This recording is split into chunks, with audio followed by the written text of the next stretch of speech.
మనం దసరా నవరాత్రులలో అమ్మవారికి ప్రసాదంగా పులిహోర నివేదిస్తుంటాం కదా, మరి ఈజీగా టేస్టీగా ఫాస్ట్గా ఎలా అయిపోలో చెప్తాను, వచ్చేసేయండి. ఇలా నిమ్మకాయతో చేసుకుంటే చాలా టేస్టీగా ఉంటుంది.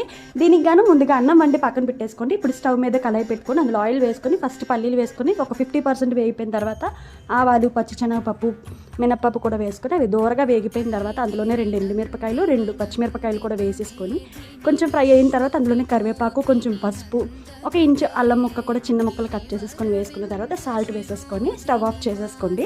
స్టవ్ ఆఫ్ చేసేసుకున్న తర్వాత ముందుగా మనం అన్నం వండి పెట్టుకున్నాం కదా, ఆ అన్నాన్ని కూడా మనం వేసిన ఇంగ్రీడియంట్స్ అన్ని చక్కగా కలిసేలా కలిపేసుకుంటే ఇంకా కొంచెం చల్లారుతుంది. అప్పుడు హాఫ్ చెక్క లెమన్ అనేది పిండుకుంటే మొత్తం సాల్ట్ అది కూడా అడ్జస్ట్ చేసేసుకొని వేసిన లెమన్ అంతా కూడా రైస్కి పట్టేలాగా బాగా మిక్స్ చేసేసుకుంటే మనం ఈజీగా చేసుకున్న చాలా టేస్టీగా ఉంటుంది, చాలా బాగా కుదురుతుంది, చాలా ఫాస్ట్గా కూడా అయిపోతుంది. సో మీరు కూడా ఒకసారి ఇలా ట్రై చేయండి. మీకు ఈ వీడియో ఎలా అనిపించిందో కామెంట్ సెక్షన్లో కామెంట్ చేయండి. Bye bye.